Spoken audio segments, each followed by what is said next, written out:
Genesis chapter 12.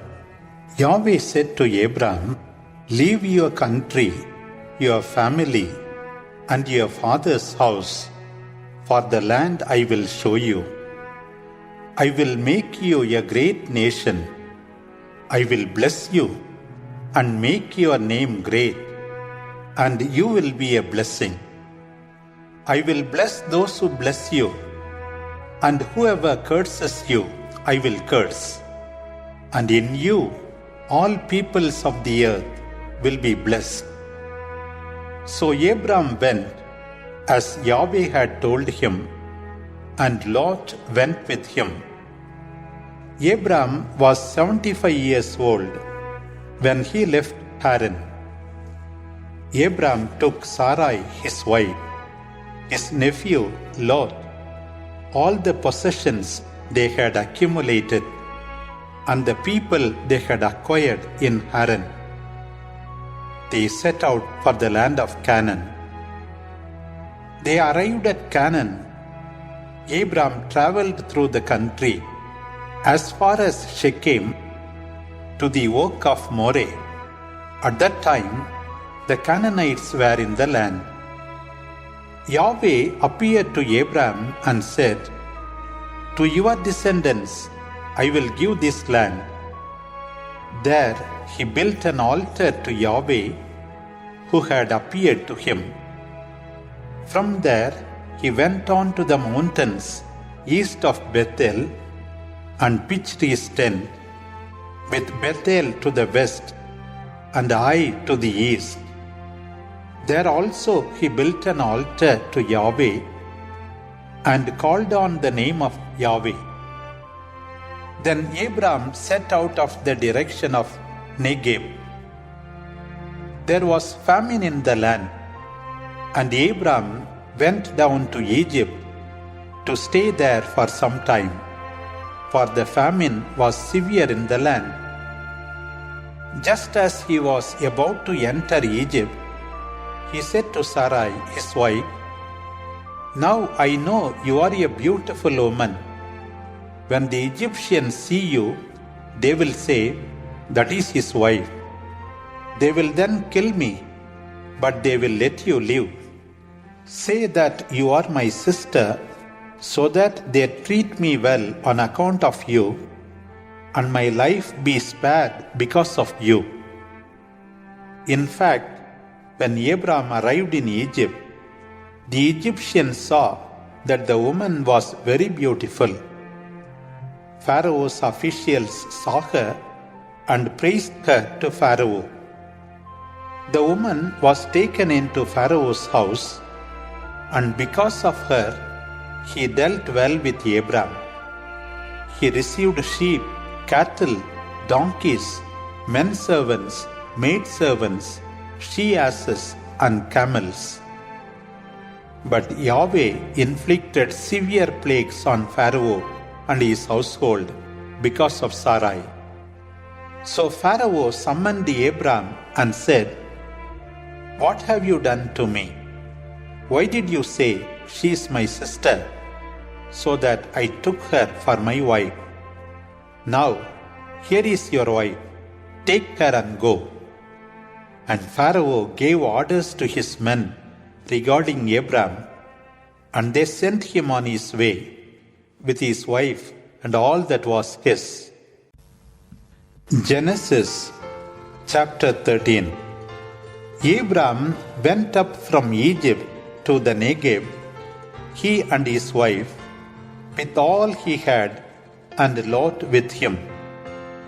Now Abram was very rich in flocks, silver and gold. As he journeyed on, he went from the Negeb as far as Bethel, to the place where he first pitched his tent between Bethel and Ai, at the spot where he had formerly made an altar and called on the name of Yahweh. Lot, who went with Abram, also had flocks, cattle, and tents.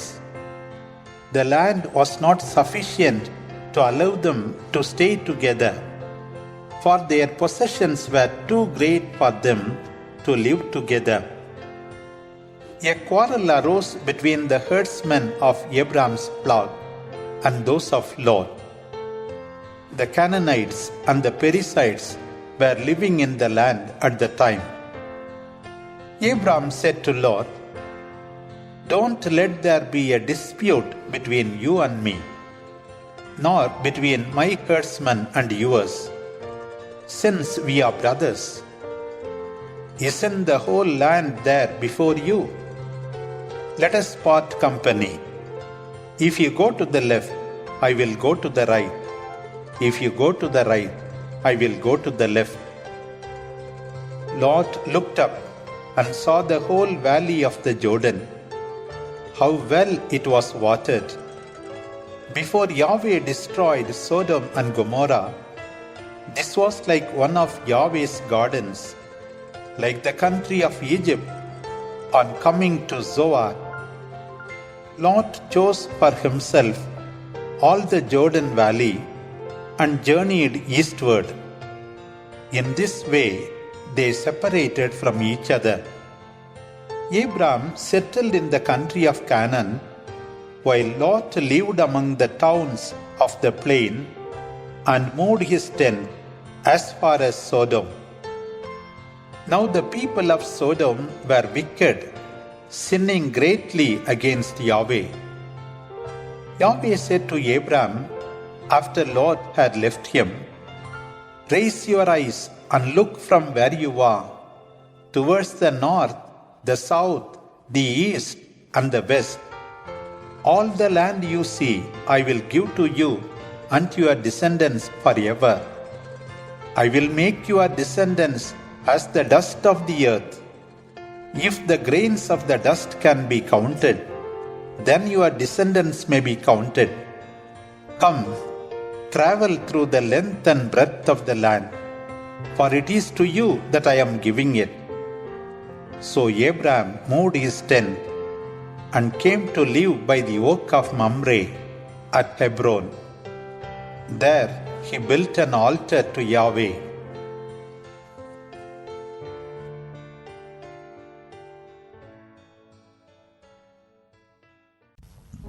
Genesis chapter 14. At the time of Amraphel, king of Shinar, Arioch, king of Eleazar, Kedorlaomer, king of Elam, and Tidal, king of Golim, these kings made war on Bera, king of Sodom, Birsha, king of Gomorrah, Shinab, king of Admah, Shemeber, king of Sebolim, and the king of Bela, that is Zoar. All these joined forces in the valley of Siddim, that is the Salt Sea. 12 years they had been dominated by Kedorlaomer, but in the 13th year they rebelled. In the 14th year, Kedorlaomer and the king who were his allies came and fought and subdued the Rephaim in Ashtaroth Karnaim, the Susim in Ham, the Yemin in Shaveh-Kiriathaim, and the Horites in their Mount Seir, as far as El-Paran, which is near the desert. They then turned back and came to the spring of judgment, that is Kadesh, and subdued all the country of the Amalekites, as well as that of the Amorites, who lived in Hasason-Tamar. Then the king of Sodom, the king of Gomorrah, the king of Admah, the king of Sebolim, and the king of Bela, that is Zoar, went out and took up battle possessions in the valley of Siddim against Kedorlaomer, king of Elam, Tidal, king of Golim, Amraphel, king of Shinar, and Arioch, king of Eleazar, 4 kings against 5. Now there were bitumen pits in the valley of Siddim, And as the kings of Sodom and Gomorrah fled, some fell into them, and the rest took refuge in the mountains. The enemy took all the possessions of Sodom and Gomorrah, all their provisions, and went off. They also took Lot, the son of Abram's brother, who lived in Sodom, and his possessions, and went off. One who escaped came to tell Abram the Hebrew, who was living by the oak of Mamre, the Amorite, the brother of Eshcol and of Aner. These were allies of Abram. As soon as Abram heard that his brother had been taken away captive, he assembled and led forth his trained men born in his house, 318 men, and set off in pursuit as far as Dan. He grouped his forces against them by night, he and his servants, and routed and followed them to Hobah, north of Damascus. Then he brought back all his possessions, his kinsman Lot and his possessions, together with the women and the people. On his return, after defeating Kedorlaomer and the kings who were his allies, the king of Sodom came out to meet him in the valley of Shaveh, that is, the valley of the king. Then Melchizedek, king of Salem, brought bread and wine. He was a priest of God Most High, and he blessed Abram, saying, Blessed be Abram by God Most High, maker of heaven and earth, and blessed be God Most High, who has delivered your enemies into your hands. And Abram gave him 1/10 part of everything. The king of Sodom said to Abram, Give me the people, and keep the goods for yourself. Abram said to the king of Sodom, I raise my hand to Yahweh, God Most High, Creator of heaven and earth, to swear that not one thread or thong of a sandal or anything that is yours would I take, lest you say, Abram became rich at my expense. I claim nothing for myself, only what the young men have eaten, and the share that is due to Aner, Eshcol, and Mamre, the men who came with me. Genesis chapter 15. After this, the word of Yahweh was spoken to Abram in a vision. Do not be afraid, Abram. I am your shield. Your reward will be very great. Abram said, My Lord Yahweh, where are your promises? I am still childless, and all I have will go to Eliezer of Damascus. You have given me no children, so a slave of mine will be my heir. Then the word of Yahweh was spoken to him again. Eliezer will not be your heir, but a child born of you, your own flesh and blood, will be your heir. Then Yahweh brought him outside and said to him, Look up at the sky and count the stars if you can. Your descendants will be like that. Abram believed Yahweh, who, because of this, held him to be an upright man. And he said, I am Yahweh, who brought you from Ur of the Chaldeans to give you this land as your possession. Then Abram asked, My Lord, how am I to know that it shall be mine? Yahweh replied, Bring me a 3-year-old heifer, a 3-year-old goat, a 3-year-old ram, a turtle dove, and a young pigeon. Abram brought all these animals, cut them in two, and laid each off facing its other half, but he did not cut the birds in half. The birds of prey came down upon them, but Abram drove them away. As the sun was going down, a deep sleep came over Abram, and a dreadful darkness took hold of him. Then Yahweh said to Abram, "Know for certain that your descendants will be exiles in a land that is not theirs. They will be slaves there, oppressed for 400 years.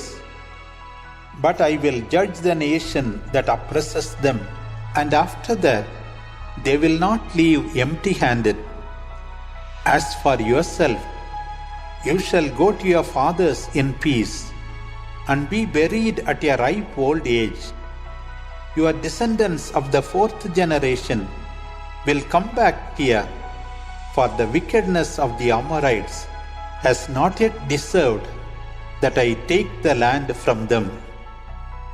When the sun had set and darkness had fallen, a smoking firepot and a flaming torch passed between the halves of the victims. On that day, Yahweh made a covenant with Abram, saying, "To your descendants I have given this country from the river of Egypt to the great river, the Euphrates, the land of the Kenites, the Kenizzites, the Kadmonites, the Hittites, the Perizzites, the Rephaim, the Amorites, the Canaanites, the Girgashites, and the Jebusites." Genesis chapter 16. Sarai, Abram's wife, had not borne him a child, but she had an Egyptian servant named Hagar, and she said to Abram, "Now, since Yahweh has kept me from having children, go to my servant. Perhaps I shall have a child by her." Abram agreed to what Sarai said. Abram had been in the land of Canaan 10 years when Sarai, his wife, took Hagar, her Egyptian maid, and gave her to Abram, her husband, as wife. He went into Hagar, and she became pregnant. When she was aware of this, she began to despise her mistress. Sarai said to Abram, "May this injury done to me be yours. I put my servant in your arms, and now that she knows she is pregnant, I count for nothing in her eyes. Let Yahweh judge between me and you." Abram said to Sarai, "Your servant is in your power. Do with her as you please." Then Sarai treated her so badly that she ran away. The angel of Yahweh found her near a spring in the wilderness and said to her, "Hagar, servant of Sarai, where have you come from, and where are you going?" She said, "I am running away from Sarai, my mistress." The angel of Yahweh said to her, "Go back to your mistress and humbly submit yourself to her." The angel of Yahweh said to her, "I will so increase your descendants that they will be too numerous to be counted." Then the angel of Yahweh said to her, "Now you are with child, and you will have a son, and you shall name him Ishmael, for Yahweh has heard your distress. He shall be a wild ass of a man, his hand against everyone, and everyone's hand against him, defiant towards all his brothers." Hagar gave to Yahweh, who spoke to her, the name of El Roi, for she said, "I have seen the one who sees me." That is why this well is called the well of Lahai Roi. It is between Kadesh and Beret. Hagar gave birth to a son, and Abram called the child Hagar bore him Ishmael. Abram was 86 years old when Hagar gave birth to Ishmael. Genesis chapter 17. When Abram was 99 years old, Yahweh appeared to him and said, I am God Almighty. Walk in my presence and be without blame. I will make a covenant between myself and you, and I will multiply your race. Abram fell face down, and God said to him, This is my covenant with you. You will be a father of a multitude of nations. No longer will you be called Abram, but Abraham, because I will make you the father of a multitude of nations. I will make you more and more famous. I will multiply your descendants. Nations shall spring from you. Kings shall be among your descendants. And I will establish a covenant, an everlasting covenant, between myself and you, and your descendants after you. From now on, I will be your God, and the God of your descendants after you, for generations to come. I will give to you and your descendants after you the land you are living in, all the land of Canaan, as an everlasting possession, and I will be the God of your race. God said to Abraham, For your part, you shall keep my covenant, you and your descendants after you, generation after generation. This is my covenant with you, that you will keep, you and your descendants after you. Every male among you shall be circumcised. You shall circumcise your foreskin, and that will be the sign of the covenant between me and you. When he is 8 days old, every male among you will be circumcised, generation after generation. Those born in your household are bought from a foreigner to be slaves. Whether born in your household or bought to be slaves, they must be circumcised. So my covenant will be written in your flesh as an everlasting covenant. Any uncircumcised male who has not been circumcised in the flesh will be cut off from his people for having broken my covenant. God said to Abraham, As for Sarai, your wife, no longer are you to call her Sarai, but Sarah. I will bless her, and I will give you a son by her. I will bless her, and from her will come nations, kings, and peoples shall come from her. Then Abraham fell face down, and he laughed and said to himself, Will a son be born to a man 100 years old? And can Sarah, who is 90, have a child? And Abraham said to God, If only you would accept Ishmael as yours. But God said, Not at all. It is Sarah your wife who will give birth to your son, and you will name him Isaac. I will establish my covenant with him and his descendants after him forever. As for Ishmael, I heard you. I will bless him and make him fruitful, and I will multiply his race. He shall be the father of 12 princes, and I will make of him a great nation. But my covenant I will establish with Isaac. The child Sarah will have this time next year. When he had finished speaking with Abraham, God went away from him. Abraham then took Ishmael, his son, as well as all those born in his house, and all those he had bought to be slaves, all the males in the household of Abraham and circumcised their foreskins that same day as God had told him. Abraham was 99 years old when he was circumcised, and his son Ishmael was 13.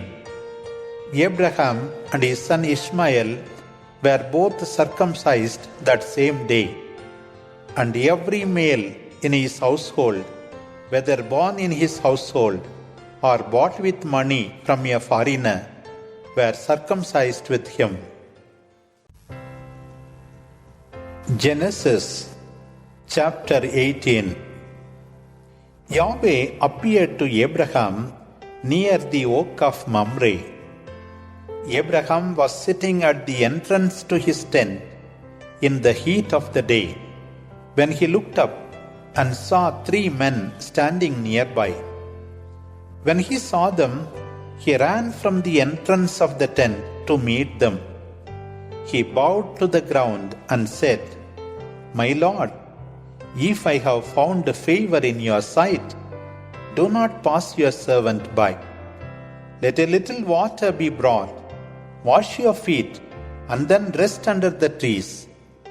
I shall fetch some bread so that you can be refreshed and continue on your way, since you have come to your servant." They then said, "Do as you say." Abraham hurried into the tent to Sarah and said to her, "Quick, take 3 measures of flour, knead it and make cakes." Abraham then ran to the herd, took a fine tender calf, gave it to the servant, who hurried to prepare it. He took butter and milk, and together with the calf he had prepared, laid it all before them. And while he remained standing, they ate. They then asked, "Where is Sarah, your wife?" Abraham answered, "She is in the tent." And the visitor said, "At this same time next year I will return, and Sarah by then will have a son." Now Sarah was behind him, listening at the entrance to the tent. Abraham and Sarah were old, well on in years, and Sarah no longer had her monthly periods. Sarah laughed to herself, saying, "Now that I am old and worn, and my husband is an old man, am I to have this pleasure?" Yahweh said to Abraham, "Why did Sarah laugh, saying, 'Am I really going to have a child now that I am old?' Is there anything that is impossible for God? At this same time next year, I will return, and Sarah by then will have a son." Sarah denied, saying, "I did not laugh," for she was afraid. But he said, "You did laugh." The men went away and turned towards Sodom. Abraham walked with them to set them on their way. And Yahweh said, "Can I conceal from Abraham what I am about to do? Abraham, in fact, is going to become a great and powerful nation, and through him all the nations of the earth will be blessed.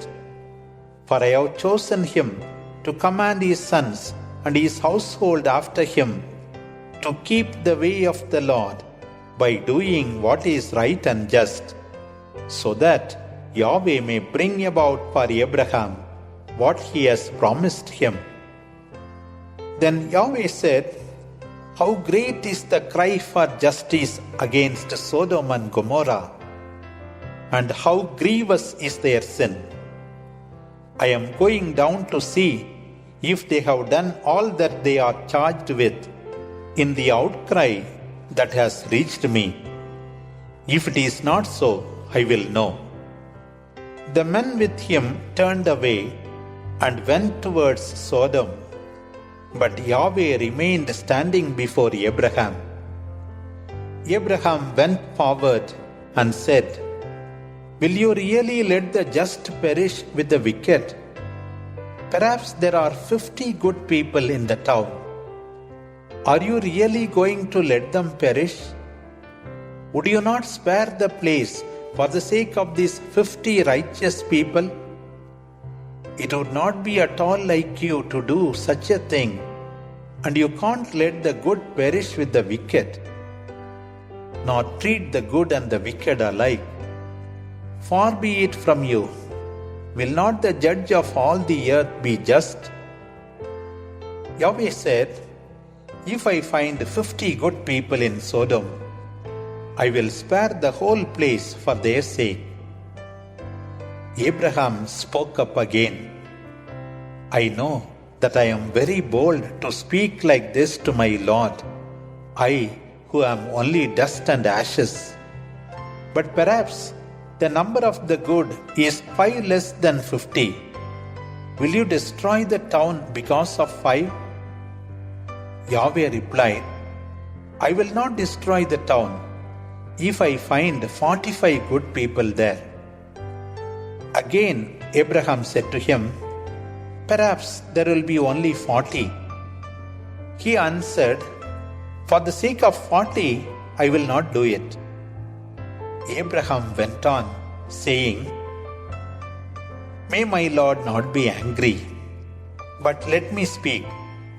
Maybe only 30 good people will be found in the town. Yahweh answered, I will not destroy it if I find 30 there. Abraham said, now that I have been so bold as to speak to my Lord, what if only 20 can be found? He said, for the sake of 20, I will not destroy the place.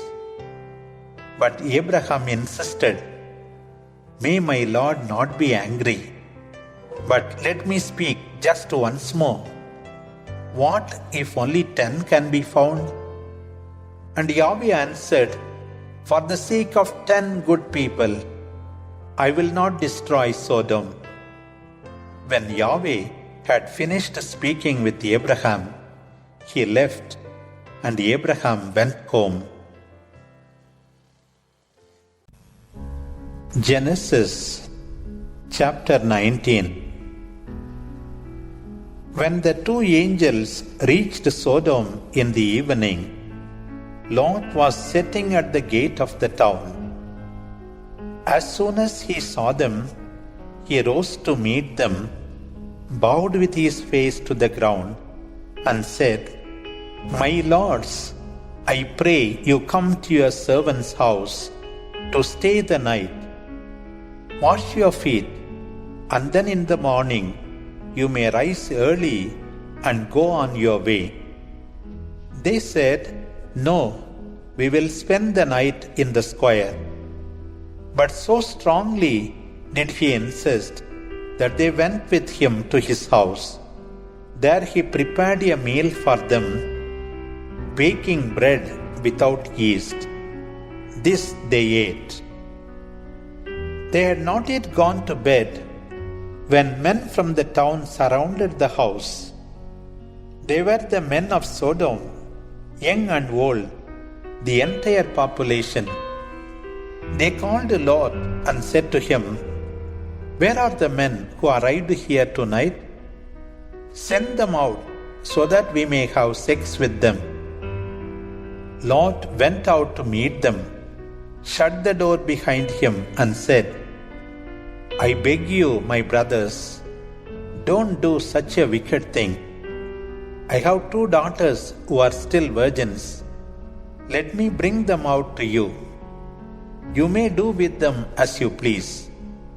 But don't do anything to these men, for they have come to shelter under my roof. But they replied, get out of the way. This fellow is a foreigner, and he wants to play the judge. Now we will do worse with you than with them. They pressed hard against Lot and drew near in order to break the door.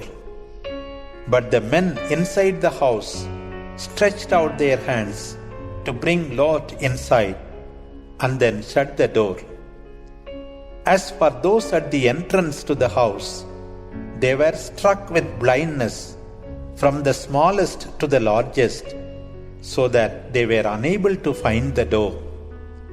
The two men said to Lot, "Who is still here with you? Your sons-in-law? Get them out of the place, your sons, your daughters, and all your people in the town. We are about to destroy this place. The cry for retribution against it is great before Yahweh, who has sent us to destroy it." Lot went out and spoke to his sons-in-law, those who were to marry his daughters, saying, "Hurry, leave, for Yahweh is about to destroy the town." But they took what he said as a joke. At daybreak, the angels urged Lot, saying, "Hurry, take your wife and 2 daughters who are here, lest they perish because of the sin of the town." As he hesitated, the men took him by the hand and his wife and 2 daughters with him, because Yahweh had mercy on him. And they led him outside the town. When they were outside, the men said to him, "Flee for your life, and don't look back, and don't stop anywhere in the plain. Flee to the mountain, lest you perish." But Lot replied, "My lords, your servant has found favor with you, and you have shown me great kindness in saving my life. But I cannot flee to the mountains, for fear the disaster will overtake me and I die. See, there is a town near enough for me to flee to, and it is a small one. Let me flee there. It is very small, that is why the town is called Zoar. So I will be saved." And the angel answered, "I grant you this favor as well, by not destroying the town you speak of. But flee fast, for I can do nothing until you arrive there." The sun had risen on the earth when Lot reached Zoar. Then Yahweh rained on Sodom and Gomorrah burning sulfur out of the heavens from Yahweh, and he completely destroyed those towns and all the valleys and all the inhabitants of the towns and everything that grew there. Lot's wife looked back, and she became a pillar of salt. Early next morning, Abraham returned to the place where he had stood before Yahweh. He looked towards Sodom and Gomorrah and towards all the land of the valley, and he saw smoke rising from the earth like the smoke from a furnace. So, when God destroyed the towns of the plain, he remembered Abraham and made Lot escape from the catastrophe while he destroyed the cities where Lot had lived. Lot went up from Zoar and lived in the hills with his 2 daughters, because he was afraid to live in Zoar. He lived in a cave, he and his 2 daughters.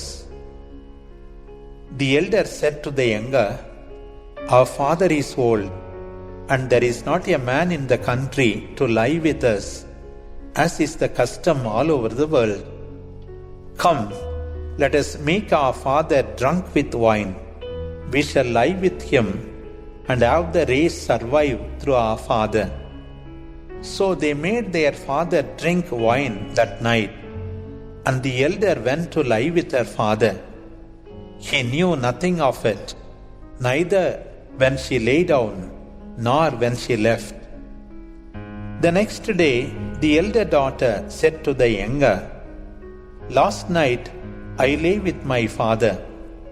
Let us give him wine again tonight, and you go and lie with him.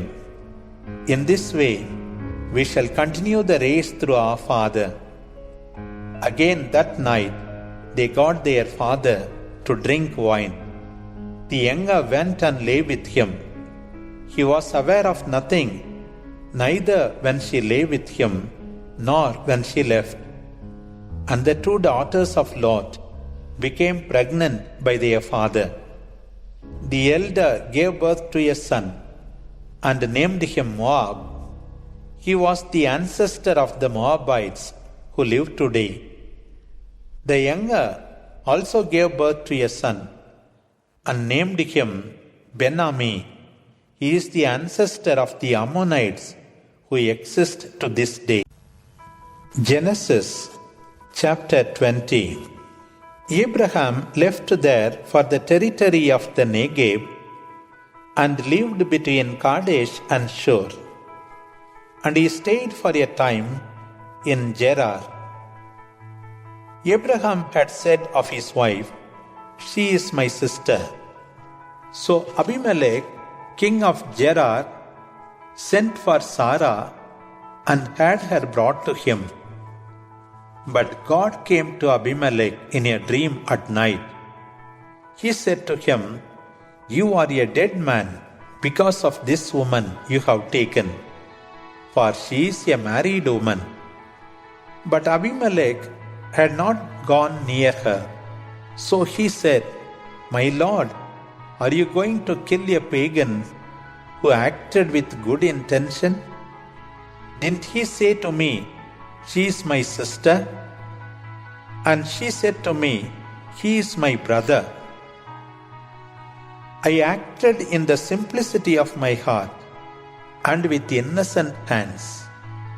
God said to him in the dream, "I knew that you did that in the simplicity of your heart, and I prevented you from sinning against me.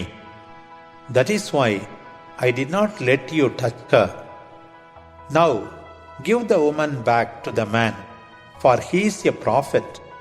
He will pray for you, and you shall live. But if you do not give her back, know that you will surely die. You and all yours will die." So Abimelech rose early in the morning and called all his officials and told them all these things. The officials were terrified. Abimelech then called Abraham and said to him, "What have you done to us? In what way have I wronged you, for you to bring against me and my kingdom such a grave sin? You have done to me things that should not be done." Abimelech said to Abraham, "Why did you act as you did?" Abraham said, "I thought, there is no fear of God at all in this place, and they will kill me because of my wife.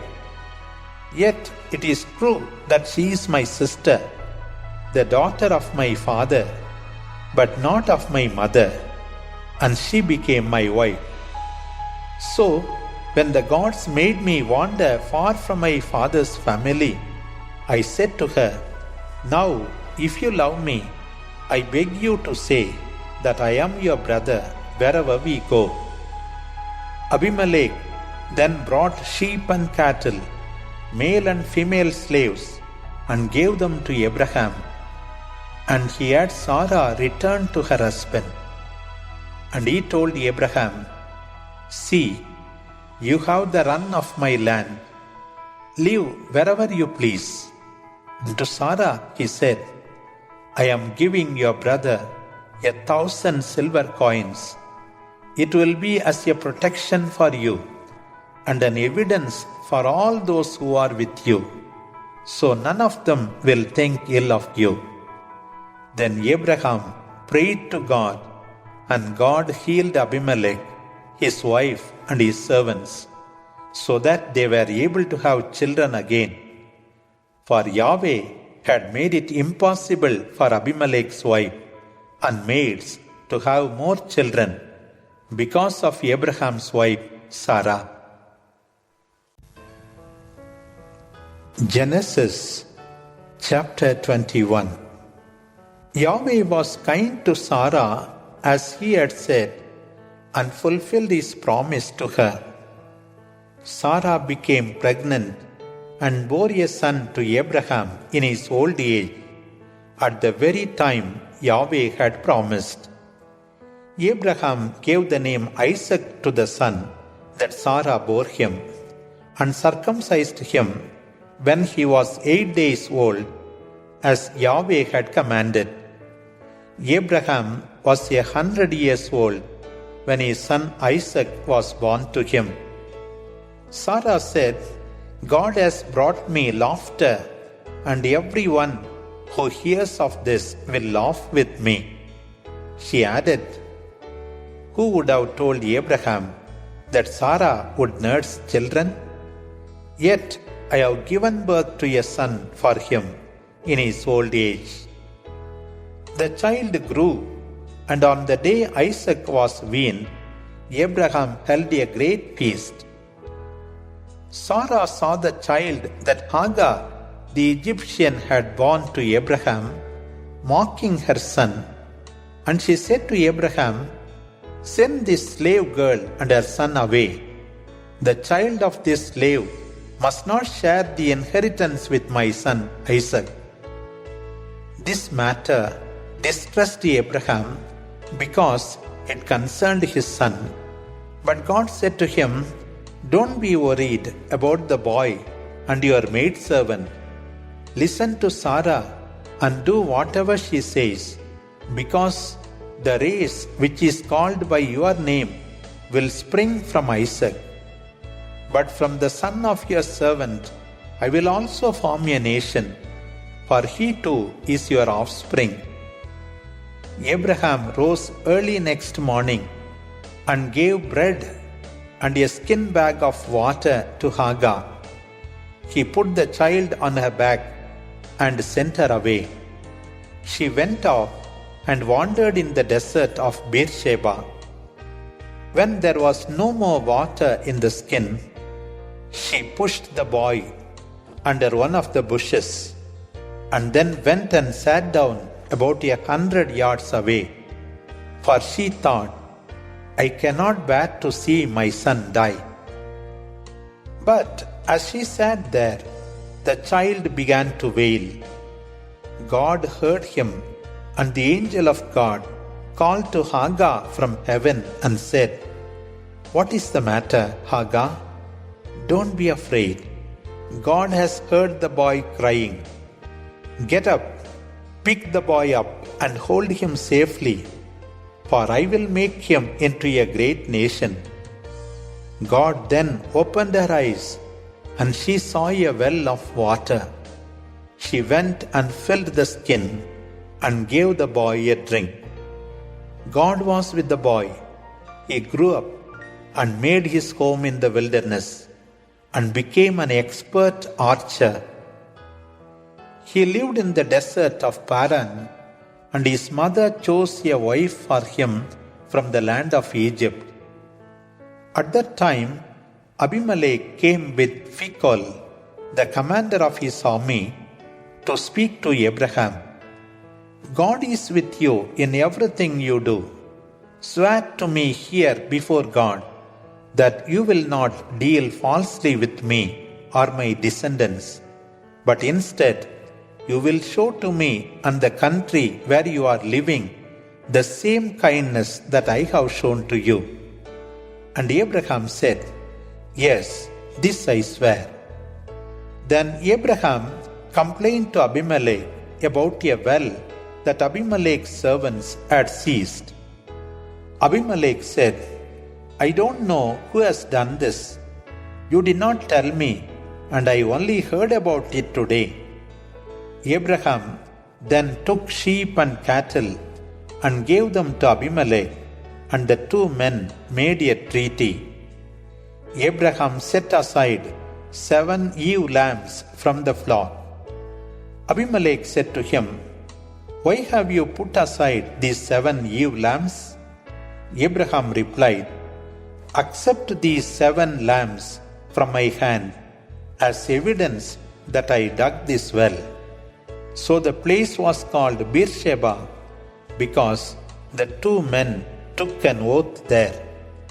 After making the treaty at Beersheba, Abimelech went away with Phicol, the commander of his army, and returned to the land of the Philistines.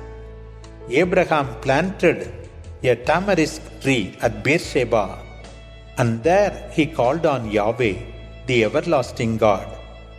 And Abraham stayed in the land of the Philistines for a long time. Genesis chapter 22. Sometime later, God tested Abraham and said to him, Abraham. And he answered, Here I am. Then God said, Take your son, your only son Isaac, whom you love, and go to the land of Moriah, and offer him there as a burnt offering on one of the mountains I shall point out to you. Abraham rose early next morning and saddled his donkey and took with him 2 of his young men and his son Isaac. He chopped wood for the burnt offering and set out for the place to which God had directed him. On the 3rd day, Abraham looked up and saw the place in the distance.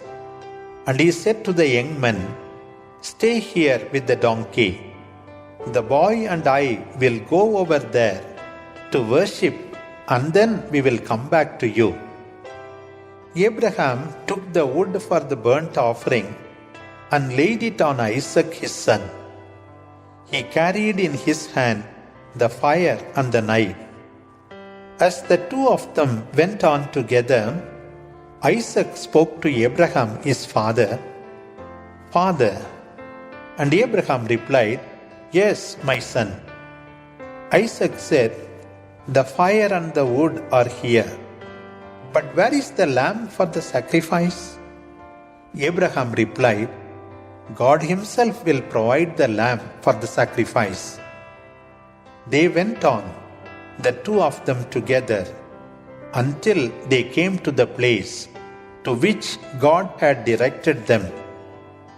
When Abraham had built the altar and set the wood on it, he bound his son Isaac and laid him on the wood placed on the altar. He then stretched out his hand to seize the knife and slay his son.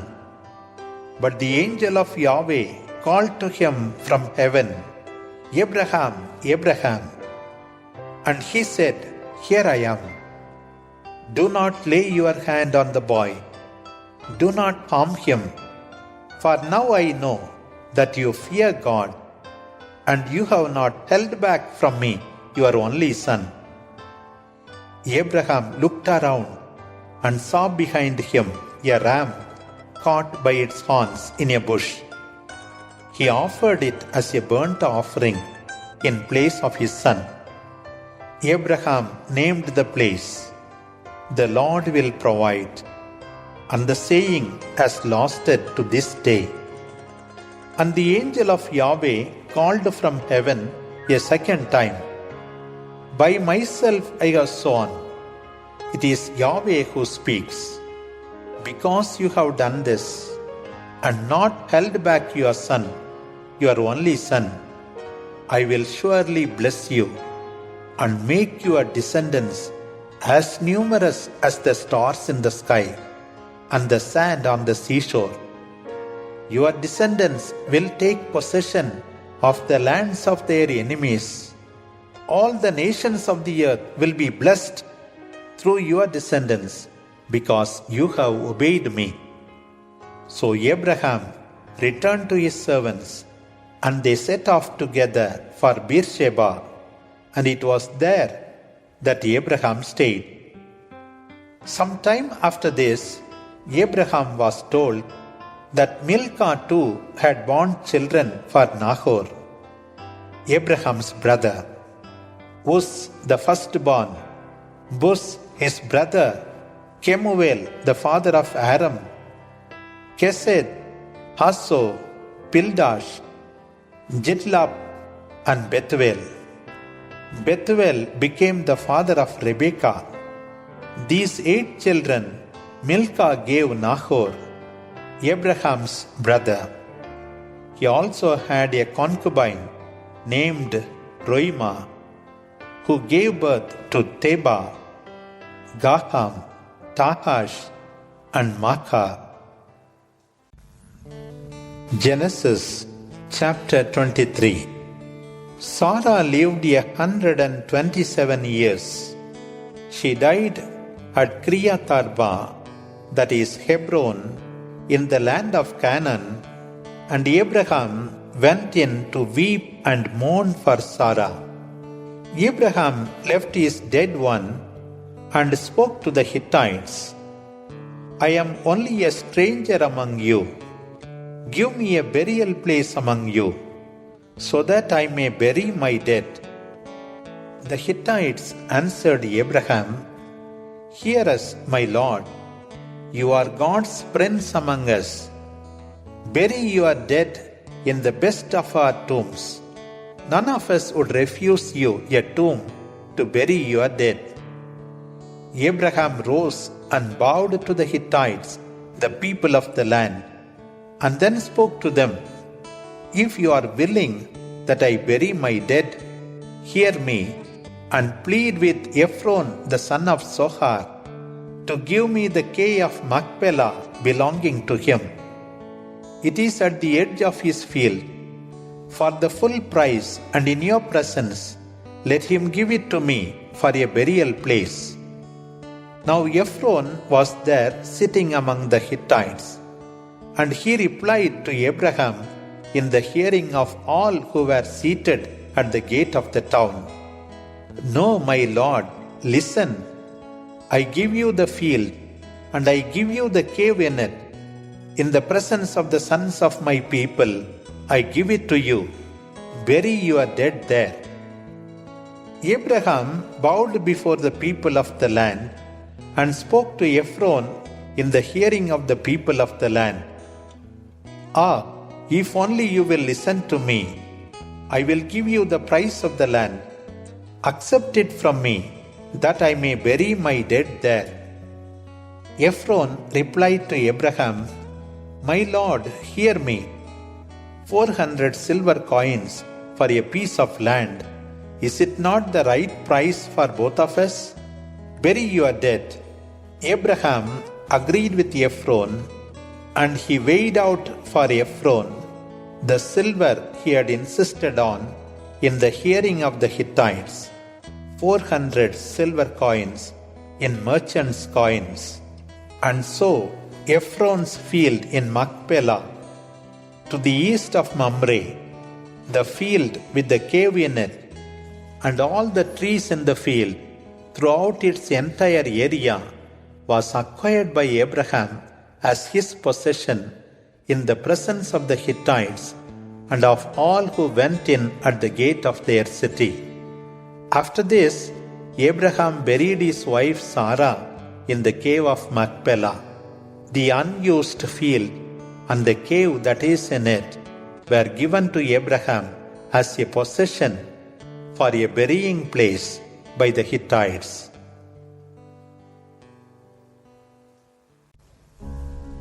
Genesis chapter 24. Abraham was now old and well on in years, and Yahweh had blessed him in every way. Abraham said to his senior servant, who was his steward, Put your hand under my thigh, and you will swear to me by Yahweh, God of heaven and earth, that you will not choose a wife for my son from the daughters of the Canaanites among whom we live. Rather, it is to my country and my kinsfolk that you will go to choose a wife for my son Isaac. The servant said to him, Perhaps the woman will not want to follow me to this country. In that case, should I take your son to the country you came from? Abraham said to him, In no way will you take my son back. For Yahweh, God of heaven and God of earth, who took me from my father's house and from the land of my birth, spoke to me and swore to me that he would give this country to my race. He will send his angel before you, that you may find a wife for my son. But if the woman is unwilling to follow you, you will be free of this oath. In any case, you are not to take my son down there." So the servant placed his hand under the thigh of Abraham, his master, and swore to him that he would do it. The servant took 10 of his master's camels and set out, taking with him something of the best from all that his master owned. He rose and went off in the direction of Aram Naharaim, towards the town of Nahor, and he made the camels kneel outside the town, near the well. In the evening, when the women go to draw water, the steward then prayed, "Yahweh, God of my master Abraham, be with me and show your loving kindness to Abraham my master. See, I am standing at the spring, while the girls of the city are coming to draw water. Now I will ask them like this: Please tilt your pitcher that I may drink. Now the first girl who will say, 'Drink, and I will water your camels as well,' let her be the one you have chosen for your servant Isaac. In this way I shall know you have shown kindness to my master." He had not finished praying when Rebekah came out. She was the daughter of Bethuel, son of Milcah, wife of Abraham's brother Nahor. She had a pitcher on her shoulder. The girl was very beautiful and a virgin, for no man had lain with her. She went down to the well, filled her pitcher, and came up again. The servant ran to meet her and said, "Please let me drink a little water from your pitcher." She said, "Drink, my lord," and at once, lowering her pitcher to her hand, she let him drink. When she had finished letting him drink, she said, "I am going to water your camels as well, until they have had enough." She hurried to employ her pitcher into the trough, and then ran again to draw water for all his camels, while the man watched in silence to find out whether Yahweh was making his journey successful or not. So, when the camels had finished drinking, the man took out a gold nose ring, weighing 1/2 shekel, and for her arms 2 gold bracelets, weighing 10 shekels. He then said, "Whose daughter are you? Please tell me. Is there room in your father's house where we can spend the night?" She said to him, "I am the daughter of Bethuel, the son Milcah bore to Nahor." She continued, "We have plenty of straw and fodder, and room for you to spend the night." Then the man knelt and worshipped Yahweh, saying, "Blessed be Yahweh, God of my master Abraham, who has not stopped showing kindness and faithfulness to my master. Yahweh has guided me to the house of my master's brother." The girl ran to her mother's house and related all these things. Now Rebekah had a brother named Laban, and Laban ran out to the man near the spring. As soon as he saw the ring and the bracelets on his sister's arms, as soon as he heard his sister Rebekah saying, "This is what the man said to me," he came towards Abraham's steward, who was standing near the camels by the spring. He said to him, "Come in, you who are blessed by Yahweh. Why do you stay outside? I have prepared the house, and there is room for your camels." So the man entered the house and unloaded the camels. straw and fodder were given to the camels, and water to wash the feet of the man and of those who were with him. Then they gave him food to eat, but he said, I won't eat until I have said what I have to say. Laban said, Speak. Then he spoke like this, I am the servant of Abraham. Yahweh has greatly blessed my master, and he has become very rich. Yahweh has given him flocks and herds, silver and gold, men servants and maid servants, camels and donkeys. Now Sarah, my master's wife, bore him a son in her old age. So my master has given him all he owns, and he made me swear an oath, saying, You will not choose a wife for my son from the daughters of these Canaanites in whose country I live. Rather, you will go to my father's house, to my kinsfolk, and there you will choose a wife for my son. I then said to my master, Perhaps the woman will not agree to come with me. And his reply was, Yahweh, in whose presence I have walked, will send his angel with you and make your journey successful. You will choose a wife for my son from my own clan and from my father's house.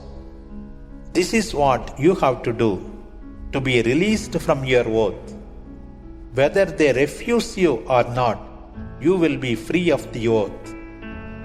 So on arriving at the spring, I prayed, Yahweh, God of my master Abraham, if you wish my journey to be successful, let it happen like this. As I stand by the spring, a girl will come to draw water, and I will say to her, Let me drink a little from your pitcher.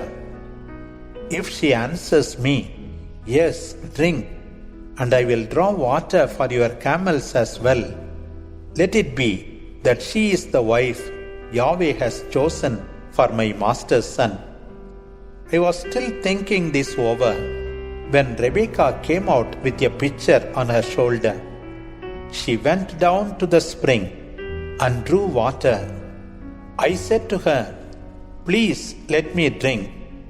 She immediately lowered the pitcher and said, Drink, I will water your camels as well.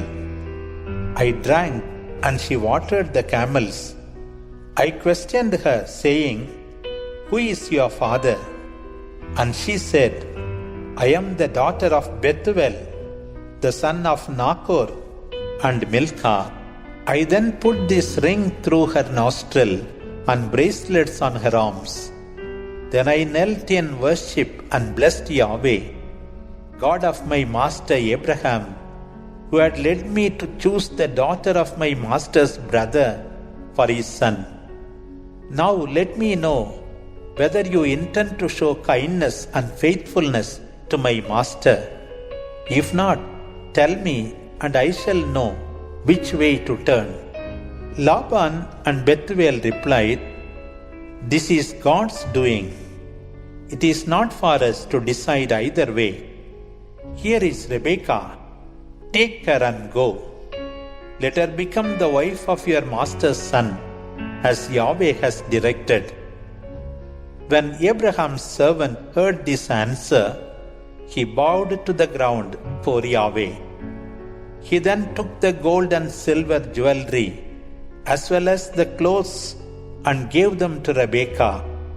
He also gave costly gifts to her brother and mother. They ate and drank, he and his companions, and spent the night there. When they were up next morning, the servant said, Let me return to my master. Rebekah's mother and brother replied, Let the girl remain with us for a few days, about 10. After that she may go. He said, Do not delay me. Since Yahweh has made my journey successful, Let me leave and return to my master. They then said, Call the girl and ask her about it. They called and questioned Rebekah. Do you want to live with this man? She said, I will go.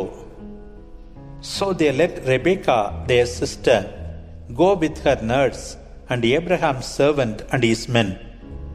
They blessed Rebekah with these words, Sister of ours, may you increase to thousands upon thousands.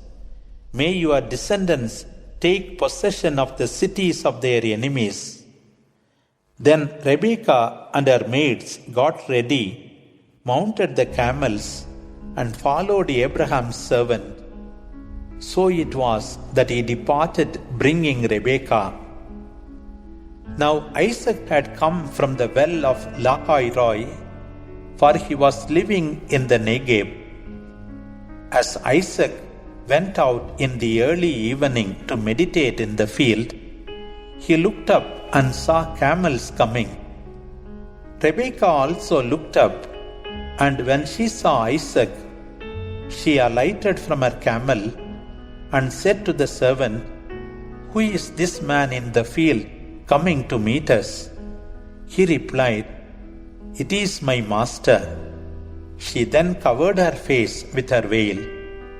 The servant related to Isaac all that he had done, and Isaac brought Rebekah into the tent of Sarah, his mother. He made her his wife, and he loved her, and Isaac was comforted after his mother's death.